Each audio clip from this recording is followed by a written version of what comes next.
What is the perfect business model? Of course, that will all depend on who you ask and on your personal preferences.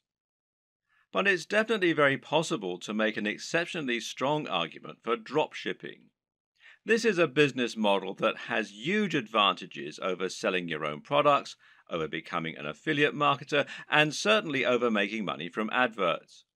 It has all the strengths of each and none of the downsides of any of them.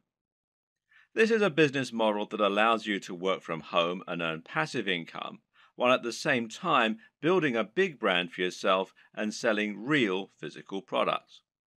So, why isn't everyone getting involved in dropshipping already? Why do so many people still choose to make money as an affiliate marketer instead? Well, the answer is simple. A lot of people still don't know what dropshipping is or how to get involved in it. Of course, this video series is going to change all that and help you to understand what dropshipping is, why it's so beneficial, and how to get started with it.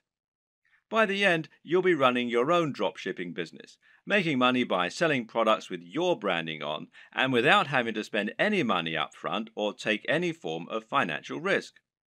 Didn't I say it was the perfect business model? So exactly what is dropshipping? Dropshipping is technically a fulfillment model. Fulfillment in a business term, of course, means delivery. So in this sense, dropshipping is the manner in which orders are delivered to customers.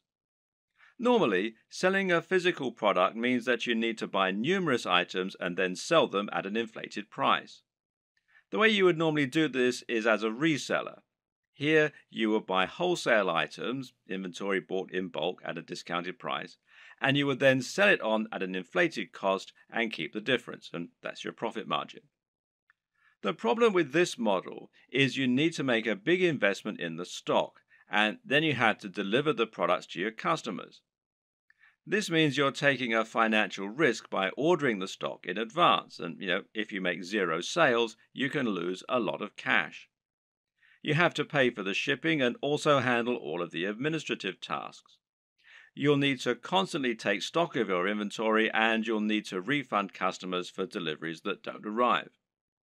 In short, it's a lot to take on for an individual hoping to run a business from home in their spare time. Dropshipping changes all this because now the wholesaler is handling delivery and they don't require you to order in bulk. So simple. You list the items for sale in your online store just like you normally would, and then when a customer orders them, you pass that sale on directly to the wholesaler. They then send out the product on your behalf and make sure it reaches the buyer, and you get the money. This might sound very similar to affiliate marketing, but there are a few key differences. For starters, the amount of money you earn will tend to be higher than affiliate marketing. When you operate as a reseller, the usual pricing method is something called keystone pricing. Keystone pricing essentially means that the amount you're selling the product for is twice the amount you pay the manufacturers. This is one of the most common conventions for this type of business, and to all intents and purposes, dropshipping businesses are resellers. The other big benefit of dropshipping over affiliate marketing is that you don't have to mention the existence of the dropshipping business at all. In other words, the customer never knows that it's not you who's selling the product. You're not sending them to another website where they can check out and buy the product. You're just selling them the product as though it were your own and forgetting about it. This is fantastic because it means that your business looks much more professional and because you're no longer sending visitors away from your brand in order to make the sales. Hopefully, you can already see some of the big advantages of dropshipping. There are many more too, which we'll delve into in this video. Working as an affiliate marketer will often mean that you have to sell digital products in order to get the biggest profit margins. While it's true you can get 75% and upwards from affiliate networks like JVZoo, this will normally mean that you're limited to selling ebooks and online courses. This can be an effective way to run a business model, but it's also sometimes quite restricting. While digital products have many advantages, their appeal is not as broad as it is for physical products. For example, if you try and sell a digital product to your grandma, you'll probably have difficulty. The same probably goes for your mum and most likely your dad. And it goes for most of your peers in reality. In fact, the main kind of person willing to spend lots of money on an ebook or an online course is going to be someone who is already quite familiar with the technology. The person most likely to buy from you at all is probably another digital marketer looking for more ways to make money online. And, as you're probably aware, these are a savvy bunch who aren't easily going to have the wool pulled over their eyes. That, and they've already had people online try to sell them just about every digital product in existence. How many times have you seen ads on Facebook for make money at home schemes? It's just a very crowded market with a very limited potential audience. Clothes, on the other hand, are something that you can sell to anyone. And then there's all the rest, stuff like technology, toys, or fitness supplements. Suddenly, you can sell things that average people really need, and that makes a massive difference. Another benefit of selling physical products is the huge amount of flexibility it gives you. We've already seen that you'll have a lot more flexibility in terms of the types of things you can sell, but of course this will also extend to drastically increase your flexibility in terms of the way you sell. For starters, you suddenly have pretty much limitless niches that you can choose from, in other words, industries. And then there are the many different ways of selling those areas. Because right now, if you're the internet marketing type, then you're probably imagining the ways that you can sell products from your website or your mailing list. You're probably thinking about content marketing, establishing your authority in your subject area, etc., etc., etc. But that's not the only way that you can make money from a dropshipping business. Did you know, for example, that many of the products being sold on eBay are actually being dropshipped? This means you can save yourself the trouble of building an audience and creating a website. Just find the product that you like, create a listing, and you're good to go. Even big companies like Home Depot and Sears reportedly use dropshipping on some of their less popular products. So, it must be a good business model. With dropshipping, you also have total control over the way you sell the product. This means it's up to you if you want to introduce a time-limited discount or if you want to bundle multiple items together in order to offer special deals, etc. This can all help you to make a lot more sales, and it's not an option you would have available to you if you were acting as an affiliate. In that scenario, the product owner would set the price and you would have no option other than to go along with it. We've already seen that you can reduce the risk by dropshipping. There's less risk than reselling here, but there's also far less risk than selling your own product. That's because creating your own product would involve a lengthy and stressful process of designing the product specifications, working with factories, and then spending lots of money on materials, etc. None of this is to say it's not impossible, it's just a huge amount of risk. With dropshipping, you don't have any of this risk because you're not spending upfront investment. You simply find the product you want to sell and then promote it. But there's another way that you can reduce risk with dropshipping too, which is by picking a product that's already highly popular. By finding products that you know are already selling very well and are very in vogue, you can completely minimize the possibility that your product won't sell. Now you're selling products that will sell in droves. You just need to find the people who are buying and make it easy for them. Perhaps the biggest advantage of the dropshipping business model, though, is one that many people don't even consider. As mentioned, dropshipping has the benefit of allowing you to keep the actual manufacturer/fulfillment company as a silent partner. They will send out the products on your behalf, but as far as the customer is aware, they bought it directly from you. This has the massive benefit of meaning that you're not sending visitors away from your website. This is a massive deal as a digital marketer. If you've been working in this business a while, you should have a good idea of just how hard it is to attract customers to your website and to your business. This is what you'll spend most of your time doing working online, and you'll probably find it takes up much of your effort. If you're an affiliate marketer, you're bringing those visitors to your website so that you can sell products other companies have created. This means that when they buy the products, they have to leave your website and thereby disengage with your brand. Which brand are they more likely to remember and visit in the future? The guy who recommended the product to them, or the company that actually sold it to them? And when they want more of the same thing, well, where are they going to go? Now consider this. How can they buy more products from you during the same session if you're actively sending them away from your site? Instead of being able to offer a smorgasbord of products that you hand-picked, you're now simply telling them to go somewhere else and buy one item. With a dropshipping business, you no longer have this problem.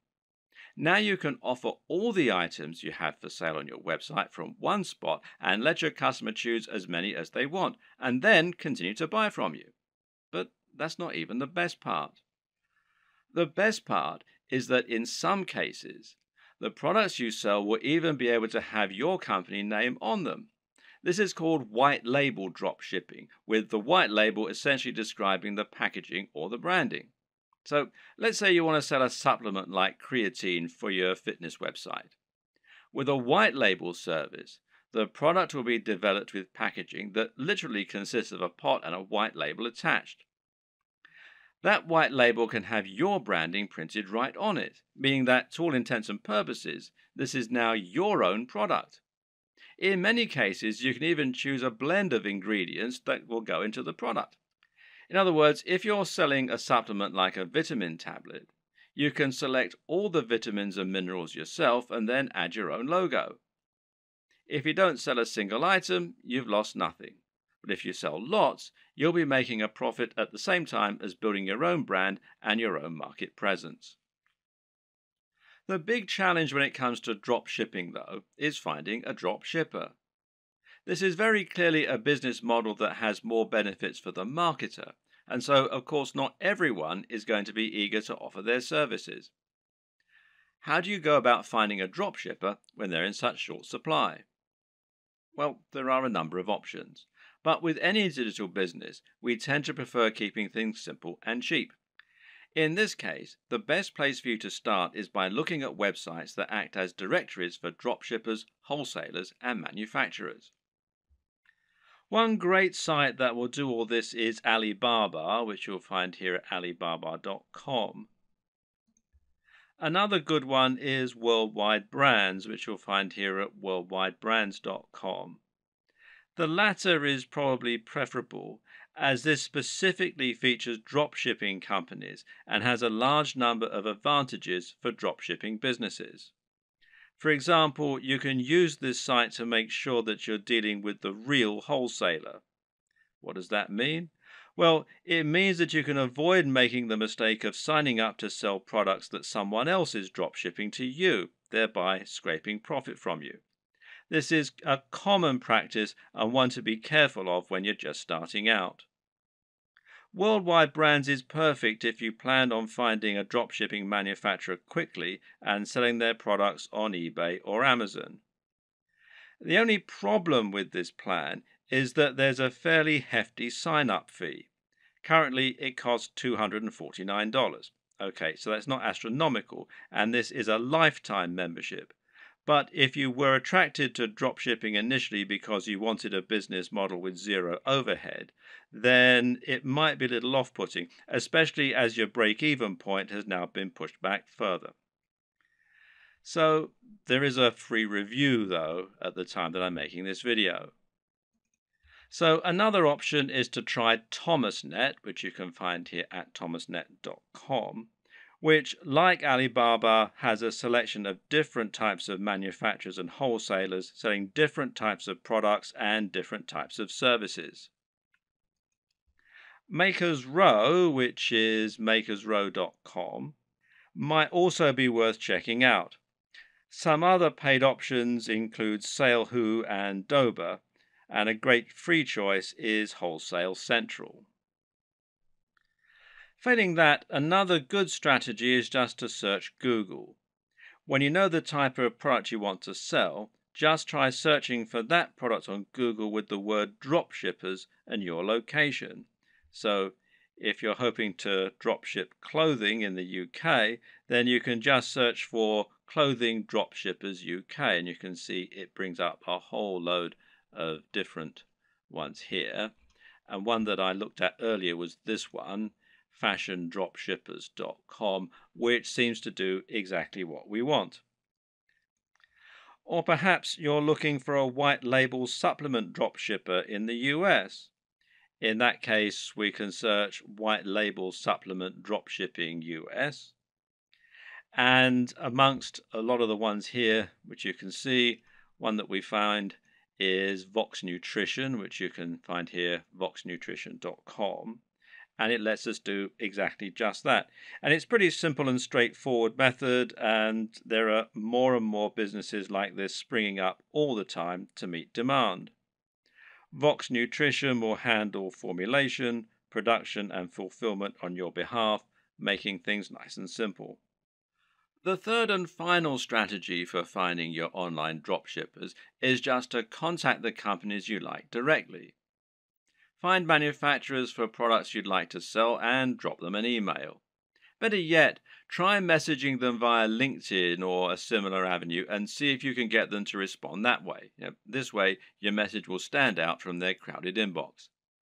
You could even visit stores in person and ask the owner if you could have the contact details for the company that sold them X product. And this works better for smaller, privately owned stores, of course.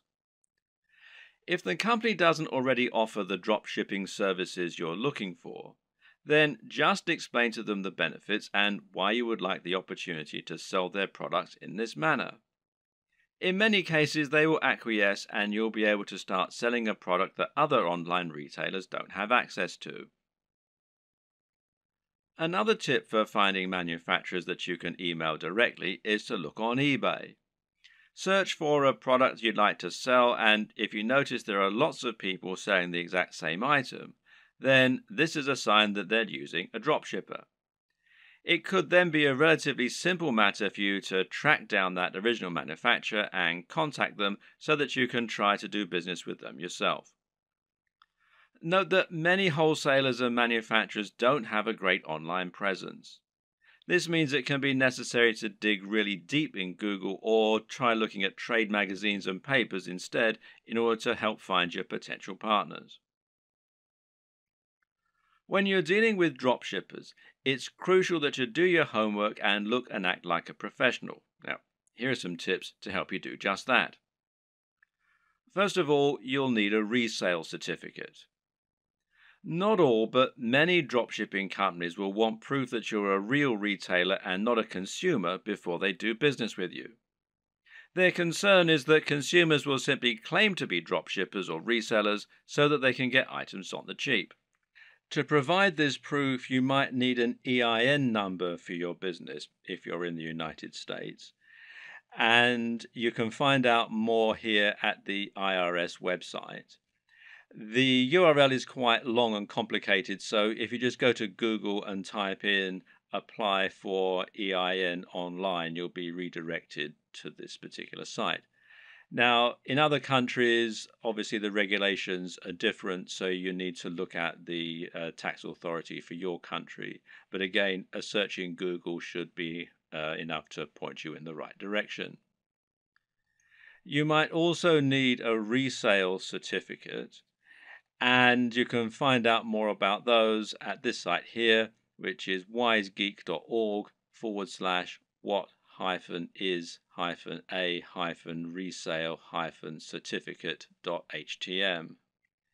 If you're going to speak in person, then it can also be a good idea to familiarize yourself with all the terminology regarding dropshipping so that you don't sound like an amateur.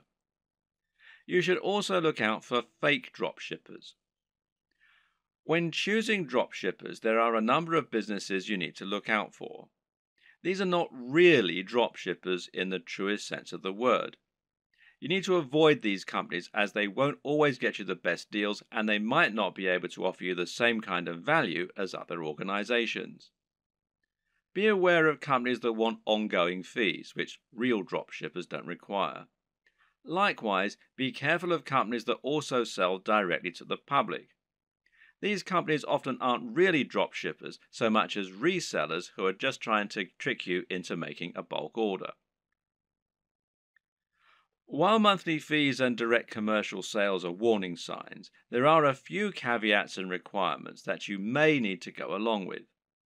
We've already seen that many dropshipping companies will require you to provide a resale certificate, and likewise, you might find that you need to apply for an account before you can begin using their services. And this will normally involve filling out a form and explaining the nature of your business, and so on. Now, some companies also require you to place a minimum order for your first sale. This is another strategy they can use to drive away consumers, as well as merchants who are just window shopping and may not use their products in future. So, for example, you might have a minimum first order of $500, which is a little bit contrary to the entire concept of dropshipping, as you'll now have a bunch of inventory sitting around and the potential risk of losing that upfront investment. So, what can you do? Well, the best advice is to ask if you can use this initial expense as credit. Pay the first $500 and then use that amount in order to offset future sales until they've paid the full amount off. Drop them an email or speak in person to discuss this option. A lot of people just starting out are going to be very eager to find a partner to work with and will feel privileged when they get a positive response to their inquiry. It's an exciting feeling and certainly a compliment being given the go-ahead to sell on behalf of a manufacturer. But at the same time, you also need to be a bit discriminating in your choice. Don't go for the first company that's willing to work with you. Make sure they're actually up to scratch.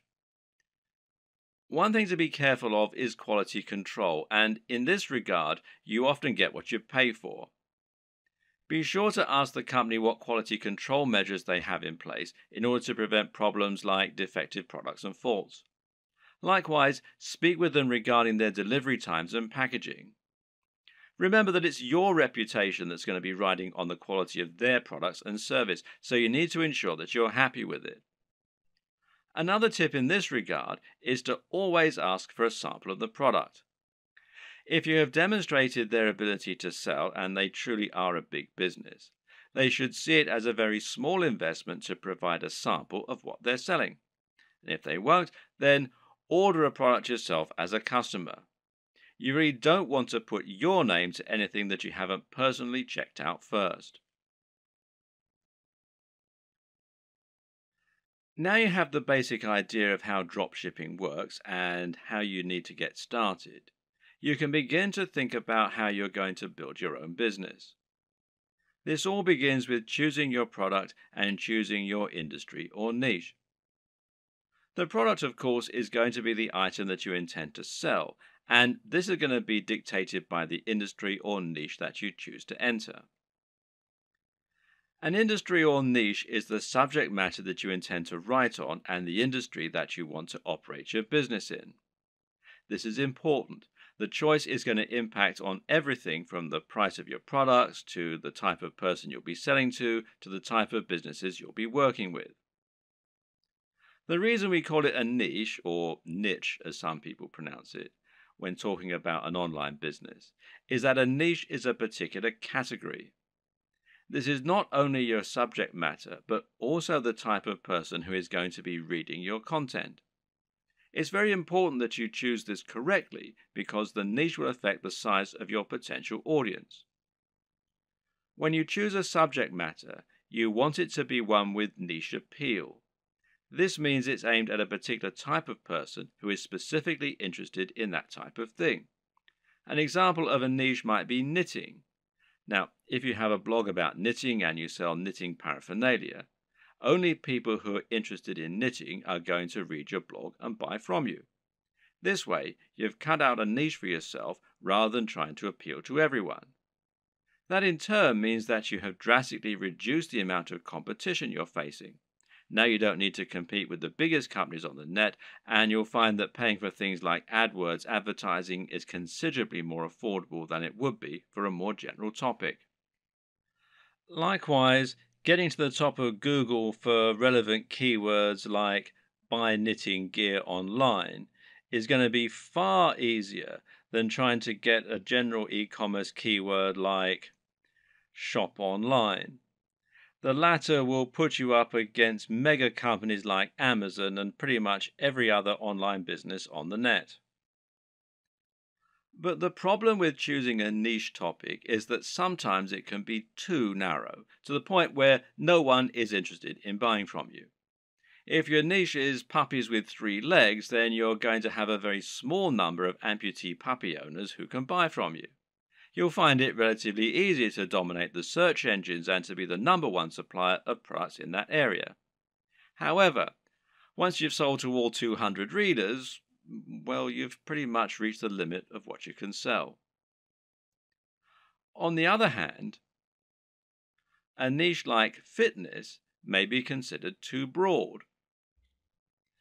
Buy fitness clothes online is a hugely popular search term that companies like Sports Direct, Sweaty Betty, and Mountain Warehouse dominate. Even ranking for search terms like how to build muscle is going to be very difficult. The perfect niche or industry is one with a broad appeal, but which still gives you a unique twist. This way, you'll be able to appeal to a lot of people, but you'll also be able to avoid directly competing with the biggest competitors. This will also give you a better route to market, which is a term that describes any direct access you might have to your target audience. An example of a route to market would be a forum dedicated to the subject matter you're writing about, or an industry magazine. With all this in mind, how do you find the perfect niche for you? Well, there are a few things to consider. Now, a lot of people watching this are going to already have a blog or a website. In that case, the best niche is obviously going to be the one that you're already in. All you need to do is simply pick a product that your current readership will enjoy. You should already have their trust, so all that's left to do is to offer them products and explain how and why they can benefit from them. Then there's an area you're already interested in. This will often align with the last point, but you should always pick a niche that you find personally interesting. This makes a gigantic difference to the quality of the content you put out, to your ability to pick the best products, and more. Remember, as a blog owner, you're going to be required to write thousands of lines of content on this subject in order to demonstrate your expertise and to gain the trust of your voters. If you don't know anything about the niche, this is going to come across in your writing and you're going to find it a very dull job. On the other hand, if you have a legitimate love of the niche you're writing in, you'll find it no chore at all to write all that content, and you'll find it much easier to wow your readers with what you know. What's more, you'll have a better idea of how to pick a truly great product that will stand out and attract your audience. You'll have your finger on the pulse. There are also niches where you have an upper hand. Again, this relates directly to the previous 2 examples in many cases.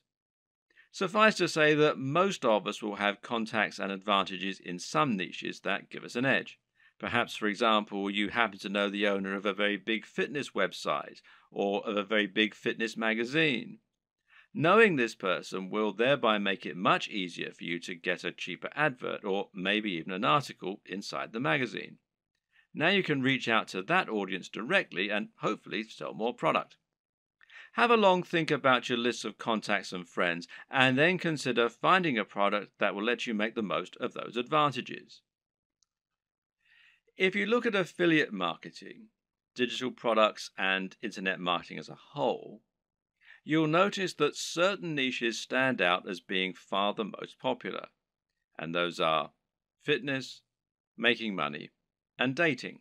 Now, why are these the most popular niches? On the one hand, it's because they have the broadest appeal. But the biggest reason is that they offer the best value proposition. A value proposition is basically the way in which your business is able to offer value. This is the way that your products can change people's lives. What is the end result of owning your product? If you're selling a hairdryer, then what you're really selling is the convenience and dry hair. If you're selling clothes, then what you're really selling is the ability to feel good about yourself, to look sexy, and hopefully to thrive in your career and in dating as a result. This is what sells. Try and sell a book about cats, and you're not really offering much beyond a few hours of entertainment. But sell a book about making money, and you're selling a dream.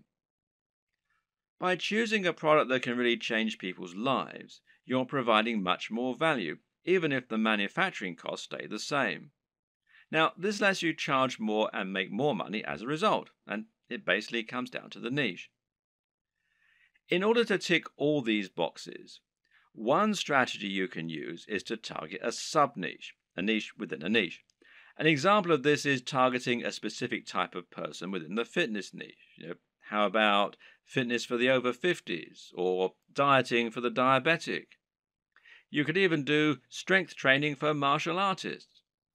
In this latter example, you've actually combined two separate niches in order to offer something truly unique and interesting. Now you have your niche. The next thing to do is to pick an actual product. From there, you can find the manufacturer to help you provide it. The important thing here is there should always be a clear synergy between your branding, your ethos, and your product. That is to say, you should have a real affinity with the product and be selling it as an extension of your mission statement. What you must not do is simply find the first product you can sell within your niche and then go out and try to sell it. An example might be to create a fitness website, build an audience, and then sell a really basic protein shake that is already well known.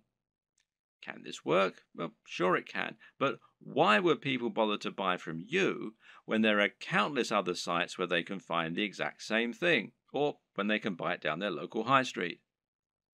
Likewise, if you're selling a product that is obviously not your own and is so generic, it can actually hurt your trustworthiness.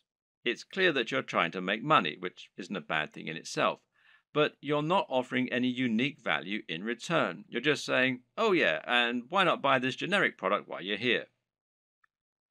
On the other hand, if you can find a product that is somewhat new, somewhat different, and that mirrors your personal approach to fitness, to business, or whatever your niche is, then you can sell something that you really believe in and can get excited about. And this is something that will come across and make itself apparent for your visitors too. This is one reason why it can be so great to have a hand in helping design the product, as with a supplement, for example, where you get to choose the ingredients. Similarly, you can make money from selling a product that is a little lesser known and that you find particularly interesting and exciting. The best brands will be the ones that can grow with you. Find a company that's doing something new and exciting and express that you'd like to work with them. From there, you can then focus on growing and building your business. And this will help you to form a real relationship that's mutually beneficial and that your customers can appreciate too. Of course, there are many smaller considerations to keep in mind when selling your products. Should you sell a consumable, or should you sell something that will last a long time? Should you sell a product that's very expensive, or one that's very affordable? In the video on e-commerce and pricing, we'll discuss this in more detail, but suffice to say that it can make a lot of sense to sell multiple products in future, as that way you'll be able to benefit from multiple different types of business model and you'll be able to draw in a wider range of buyers. Having a range of prices means you can cater to people with all kinds of budgets and build some loyal customers who might increase their average spend with you over time. For example, a cheap consumable has the distinct advantage of being something that will keep your visitors coming back. If you sell a protein shake, for instance, then your buyers will probably want this about once every month. If you provide a reliable service and appealing prices, then this is an excellent way to get repeat business and to have a recurring income, which in turn will be highly convenient by letting you make more concrete plans for your budgeting, etc. Another option is to run a box business. Now, these are businesses that sell selections of products on a recurring basis. Someone will subscribe to your business and you'll send them a package containing a set number of products each month. This could be a range of different items or it could be one thing. Loot Crate, for example, is a business that sends pop culture merchandise to comic book and games fans. Part of the fun of this service is that they never know exactly what they're going to get, but it will always be something interesting and exciting. Then again, you also get men's grooming services that send the same selection of consumable razors, shaving foams, etc. to their customers every month. This is a different way to create your dropshipping business, one that allows you to add some real extra value and also to promote the products of your partners in an exciting way. There are many other ways you can add value too, whether it's providing freebies like some kind of PDF, offering the best discounts, or somehow upgrading the product you're offering before it reaches the customer. Whatever you decide, the big question to ask yourself is, what value are you providing? What are you offering on top of the products themselves? How are you providing value not only for the customers but also for the suppliers? And what advantages do they get by coming to you instead of going to somewhere like Amazon? Finally, of course, you need to ask yourself what types of products will sell well. And this is particularly important when you first start out and you perhaps only have one item to begin with. If you're going to begin your store with just one item, then it's highly important that this one item be something that will sell well and get your business off to the best start. And the best way to do this is to pick something that has a very clear function and which is easy to explain. Solve the problem that your visitors have. What do people in this niche need? And how can you solve that issue for them? If you can answer this, you should have no problem selling your first item as long as it's well made and as long as you're persuasive enough to make it sound amazing. If you already have a website and an audience, then you can skip this video. Otherwise, it's crucial that you keep watching in order to ensure that your brand is aligned with your business model and the product you're selling. A good place to start is by asking what exactly a brand is. A brand is much more than a logo. Rather, it's an ethos, a mission statement, and an approach to business. The logo simply tells people that the product or service they're receiving adheres to the same standards as whatever else they've used from you in the past. You start your brand by choosing why you do whatever it is you do. Why should people care about your business? How are you different from other companies offering the same thing? How do you want the world to change as a result of your business being a part of it? This is what allows a company like Apple to capture the imaginations of billions of people and to create such loyal customers. Apple isn't just about selling hardware. It's about selling beautiful hardware that feels personal and that is aimed very much at creative, rule-breaking individuals as opposed to big businesses. When the first Apple computers were released, the only real competition was IBM. And by taking this stance, Apple was able to differentiate itself a lot and get a lot of excited followers as a result. The same goes for many businesses that are setting out to create a greener planet. These companies are doing something more than just making money, and their fans love them for it. This is enough to make people choose their products instead of the same products offered by another business. And this ethos means that people know instantly that the service is aimed at people like them. So ask yourself what the driving motivation behind your business is. You're a fitness company. Okay, but what is it that you really believe in? Why is fitness important to you and your customers? Do you think that people are happier when they're well? Do you want to help the average person to have a more fulfilled life thanks to a healthy lifestyle and diet? Or do you love the idea of becoming more powerful?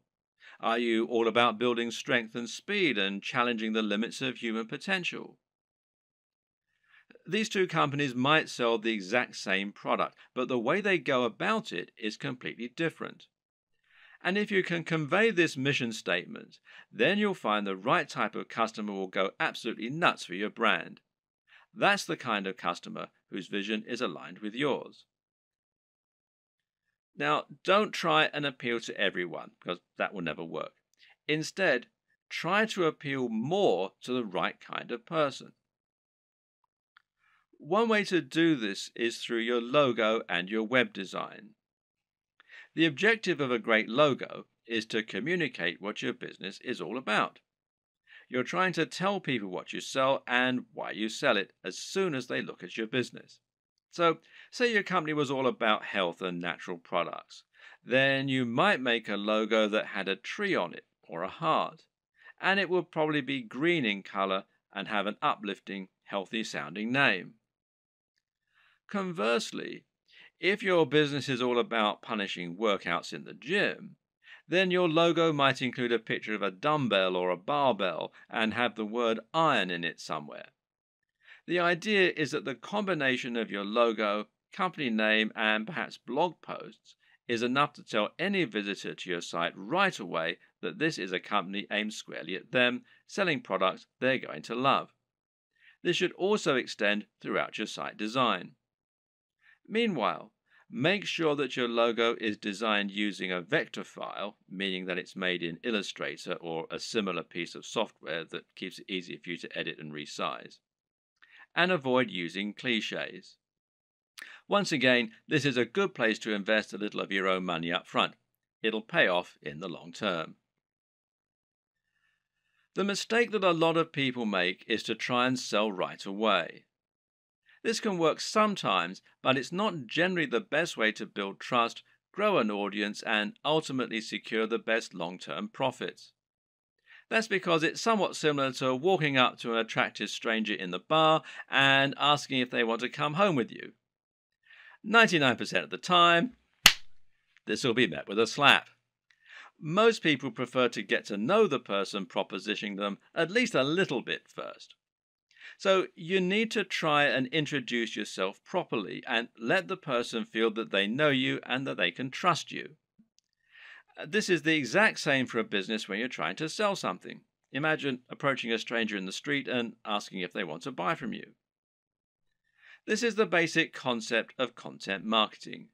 To build an audience of people who love your content and who trust your opinion so that you can convince them to buy the products you recommend and so that you can keep bringing people back to your site time and time again, giving you multiple opportunities to make a sale.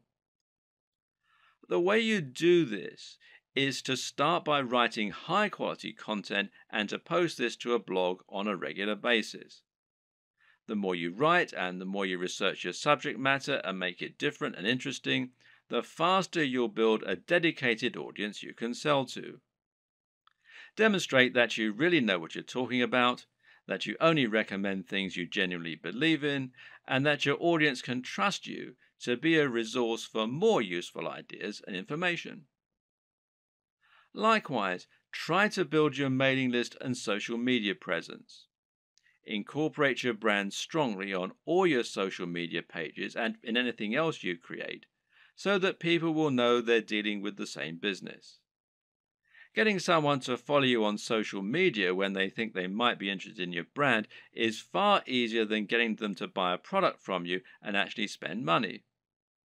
Social media accounts will meanwhile help you to bring more new customers to your site by letting people share with their network. You can help this too by providing social sharing buttons, like these from shareaholic.com, that will let people easily like your content on Facebook or tweet to it on Twitter.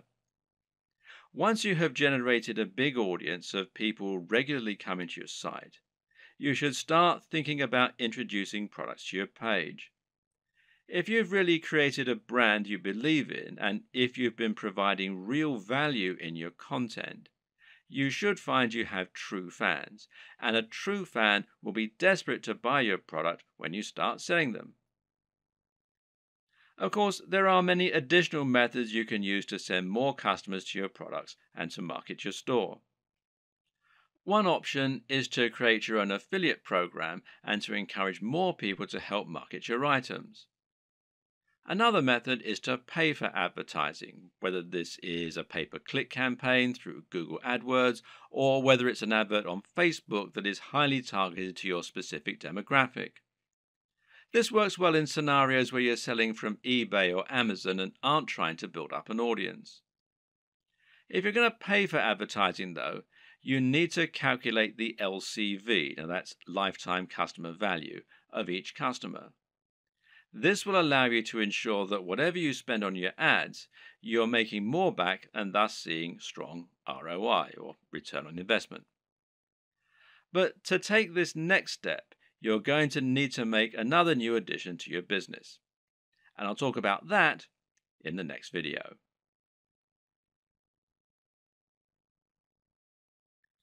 Once you've chosen your products and niche and built an audience, the next step is to create your own e-commerce store.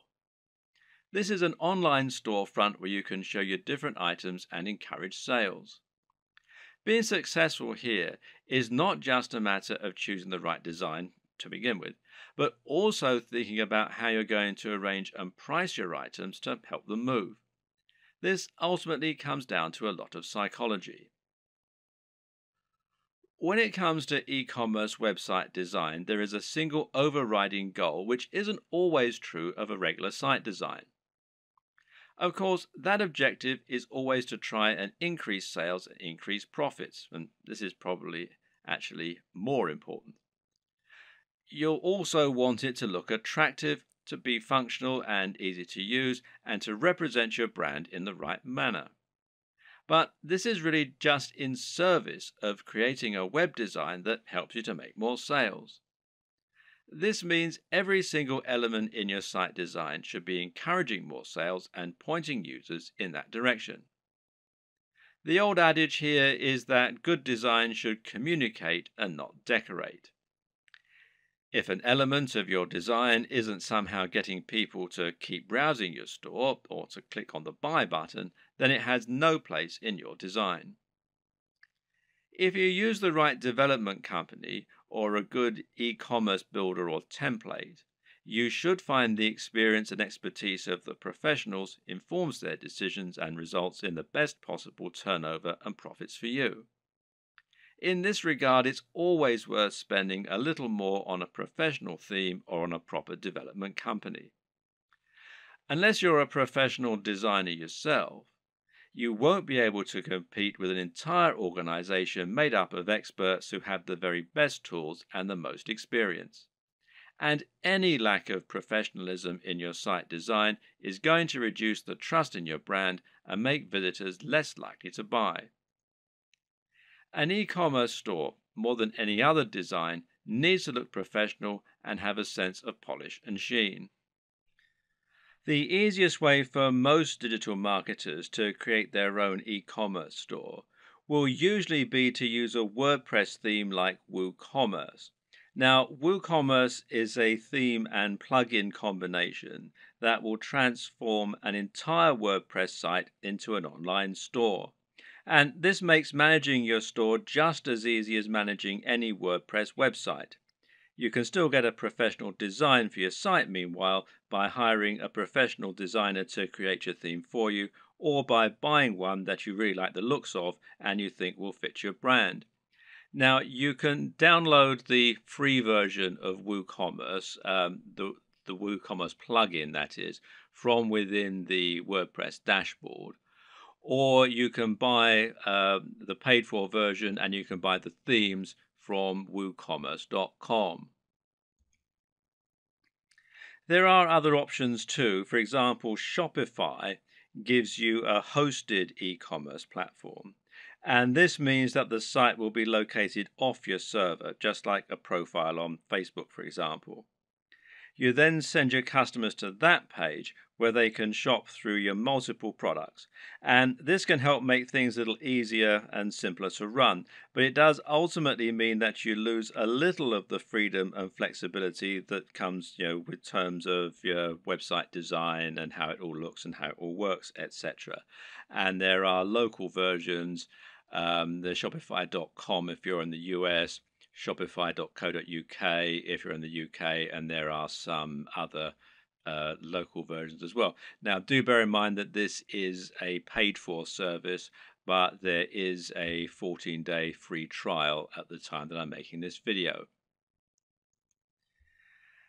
Either way, through choosing a well-known platform such as one of these, or Magento, which is magento.com, or BigCommerce, which is bigcommerce.com, will mean that you can find a large amount of support, free themes, plugins, and more that will help you sell.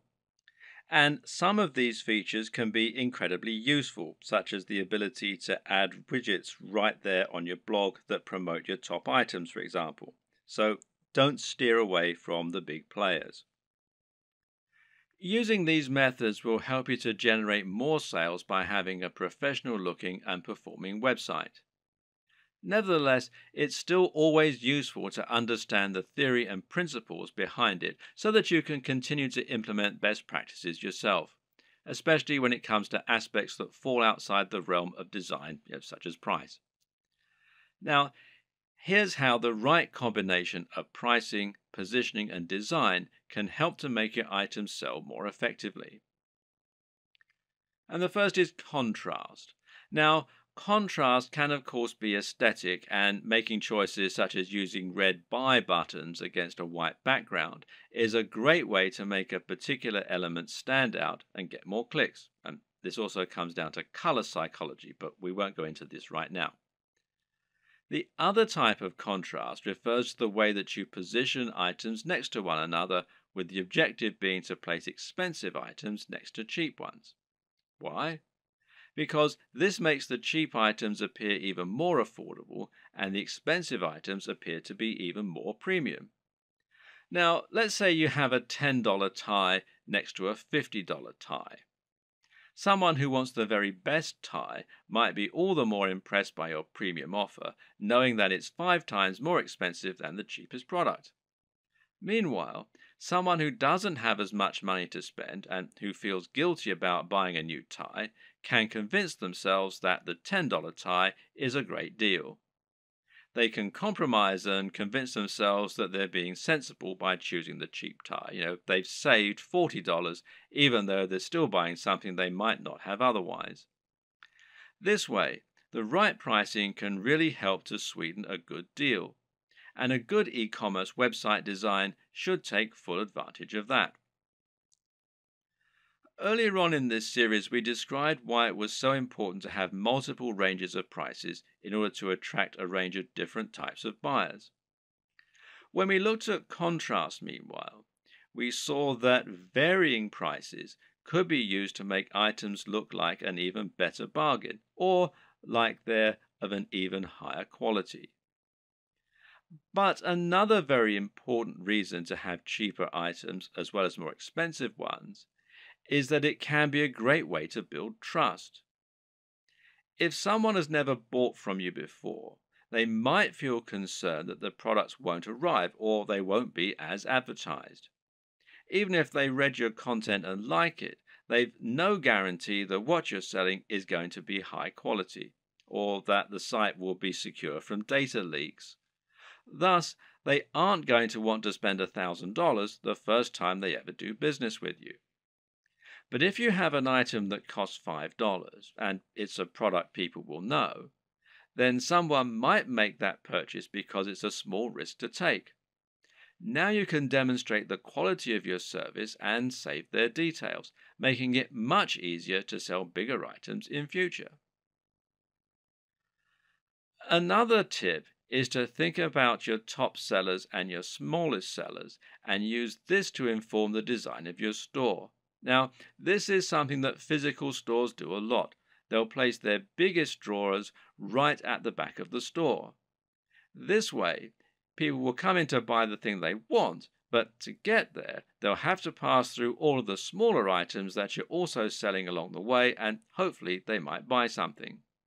Meanwhile, if you have items that aren't selling at all, then you can find inventive ways to make the most of it. Packing it in as a free incentive, for example, or selling it at a very discounted rate is a way to bring more people to your online store. This is less important for a dropshipping business model, of course, though, as there's no downside to being left with excess stock. What's important to consider when looking at an e-commerce website design is that in order to make a sale, you'll have to overcome certain psychological barriers. This is actually often the most important step in making a sale. These psychological barriers include such things as customers not wanting to spend any money and not being bothered to go through the process of checking out. Good e-commerce website development should take this into account first and foremost by making it as easy as possible for your customers to make purchases. This is why Amazon's buy with one click feature is so instrumental to their success. At the same time, webmasters need to make the most of customers who have already overcome some of these barriers. So, when a customer commits to buy any item on your site, they will instantly become much more susceptible to increasing their order. Why? Because they've already decided to make a purchase. This is why physical retailers use POS, this is point of sale displays, that sell extra items while customers are in the queue. It's so easy for them to add extra things to their basket that it would be foolish to miss this opportunity. E-commerce sites can do the exact same thing by making it easy to add extra purchases at the checkout. Similarly is upselling, where you give your buyers the opportunity to upgrade their order once they're already buying. Once they've committed to buy, tell them how for just $10 more they could have the very best service or product instead of the cheaper but ultimately inferior option they're currently buying. It's the smart decision after all. Sometimes a buyer will want some of your items, but not all of them. Other times they'll want to combine multiple items, but won't want to pay extra for shipping or to pay full price when they're essentially buying in bulk. Thus, letting your customers combine their items into a single large order can often encourage more sales, and it's known as bundling. What's great about bundling is that it can also be used to sell additional items that they perhaps wouldn't otherwise have bought. Adding extra items to bundled packages is also a great way to shift unsold stock.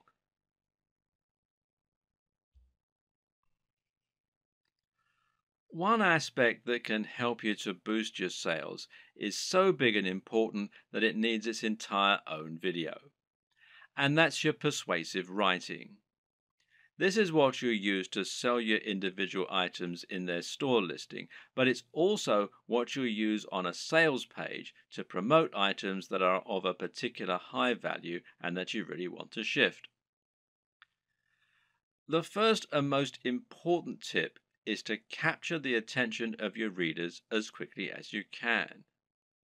This means you should use a bold statement, perhaps capitals, and you should address the reader directly. Now you can get the body you want, and that works much better than a quick workout for burning fat. Asking a question is also a common and effective method because it forces the reader to engage with the text by thinking about the answer. Hence, are you sick of feeling tired and unfit? The problem with this, though, is it can seem a little too obvious as an in-your-face marketing technique. An even better strategy, then, is to use a narrative structure for your opening. In other words, structure your text like a story. That way, people will want to know what happens next, and the text will seem inherently much more interesting. This is true because we're so used to reading stories. We've been listening to stories for centuries, and as a result, they're always an effective tool for getting people to listen. They're also easier to make emotionally resonant. A great opening might be, I was unhappy with my body and looking for answers. Little did I know the solution would lie in an ingredient found in most diets already. You should also use headers and enable skimming. The reason this point is so important is that most people are in a huge hurry, especially online. Attention spans are short and no one wants to wait around to read a huge ream of text that's just trying to sell them something. Another way around this issue is to make your text skimmable. A good way to do this is to use lots of headings. Ideally, a visitor should be able to just read your headings and still understand the entire pitch. Addressing the reader directly is particularly useful because we have evolved to pay attention to things we think concern us. At the same time, though, you should also take this further by thinking of more ways that you can use to make your text personal. In particular, this means using a personal interest story. Explaining how your product works by saying how it has helped someone else or even you. And this works much better because it means the reader will be able to imagine how it's going to affect their life, and because they'll be more likely to connect with what you're offering on an emotional level. Earlier in this series, we discussed the importance of value proposition. This is something you should always keep in mind when selling. How do you make the product applicable to the reader? How do you give it emotional weight? Well, try to get them to imagine what life will be like once they have your product, and this will make them want it more. When someone reads your text, they're going to know you're trying to persuade them, and so they'll be on the defensive. They'll be thinking of all the reasons why what you're saying probably isn't true. But you can combat this by addressing each concern in your text. Try and second guess what the reader might be thinking, and then explain why this needn't be a concern. This also means trying to come up with solutions to the most common barriers to sale. These are the psychological barriers that prevent people wanting to buy, such as the risk element. We've already seen one way you can get around that by selling products from a trustworthy site and selling cheaper items first. Another tip is to make sure you have a full money-back guarantee. This is something people won't often use, but knowing it's there will help you to make many more sales. You can also try to combat buyer's remorse, which means taking away the feeling of guilt people get by spending money. Using the contrast technique is one way to account for this. Another is to describe your product as an investment.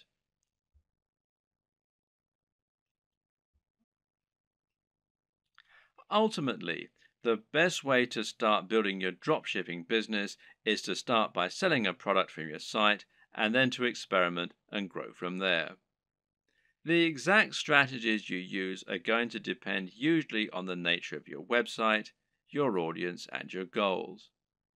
It's up to you to find your way, to see what works, and to tweak and evolve your business over time. Hopefully, this video guide has given you all the tools you need to get started. You should now have a strong idea of how a dropshipping business works and how to get started. And you should now have a grasp on how to encourage products to grow, how to choose items that are likely to sell, and how to find the right market and audience for what you're selling. Once you begin selling physical products to your audience, you'll unlock the kinds of profits that you just can't get as an affiliate, and all without taking any significant risks or spending much money at all. And I wish you every success.